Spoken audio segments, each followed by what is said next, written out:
লাশ না পেলে হয়তো বা আমাদের দাবি পূরণ করবে না, তো আমরা ততক্ষণ পর্যন্ত থাকবো ইনশাল্লাহ মাঠে। তারা মানলেই না আমরা এখান থেকে সরে যাই, তাহলে এর জন্য তো পুরোটাই রাষ্ট্রই দায়ী।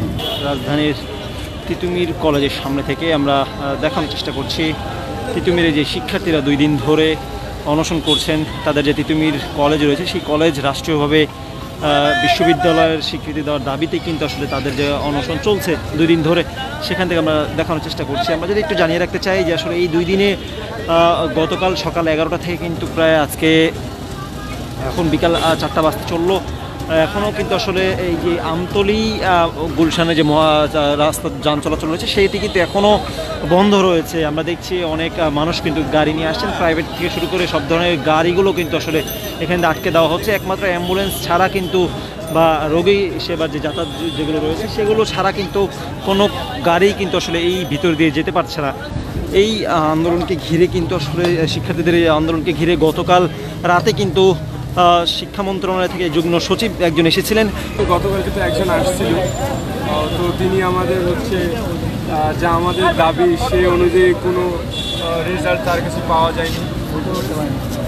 তিনি আমরা যেটা দাবি করছি সেখানে পর্যাপ্ত আমরা যেটা আমাদের দাবি ছিল সে সম্পর্কে তিনি আমাদেরকে হয় না যে আমরা চাইছি একটা তার আগাগোড়া কিছু নেই, তিনি আসতে শুধু এসে এমনি কথা বলে চলে গেছে, আমাদেরকে বোঝানোর চেষ্টা করছে যেন আমরা অনশনে না থাকি।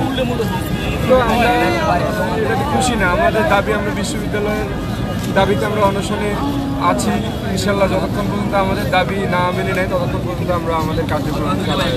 আমরা দেখানোর চেষ্টা করছি যে আসলে রাস্তার মাঝে যে 4টি মুখ রয়েছে সেই রাস্তাগুলোতে কিন্তু বাঁশ দিয়ে আটকে দেওয়া হয়েছে অস্থায়ী এক ধরনের অ্যাম্বুলেন্স বা রোগী এসে বা যেসব যান চলাচল রয়েছে সেগুলো চলার ক্ষেত্রে কিন্তু আসলে তারা সেগুলোকে ছাড় দিচ্ছেন। আমরা দেখছি রাস্তার মধ্যে অনেকে শুয়ে আছেন এবং তিতুমিরের যেই গেটটি রয়েছে সেই গেটের সামনে আমরা দেখছি অনশনের একটি ব্যানার দিয়ে অনেকে কিন্তু আসলে শুয়ে আছেন।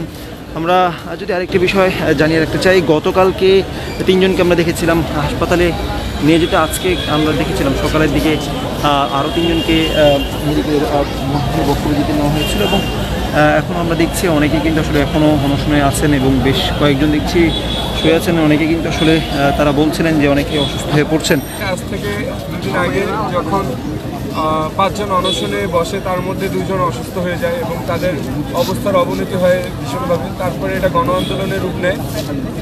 এখন পর্যন্ত আমরা রাজপথে আসি, গতকালকেও ছিলাম। যদি মৃত্যু হয় তো যেহেতু মনে হচ্ছে যে প্রশাসনের লাশের ক্ষুধা, তারা লাশ না পেলে হয়তো বা আমাদের দাবি পূরণ করবে না, তো আমরা ততক্ষণ পর্যন্ত থাকবো ইনশাল্লাহ মাঠে।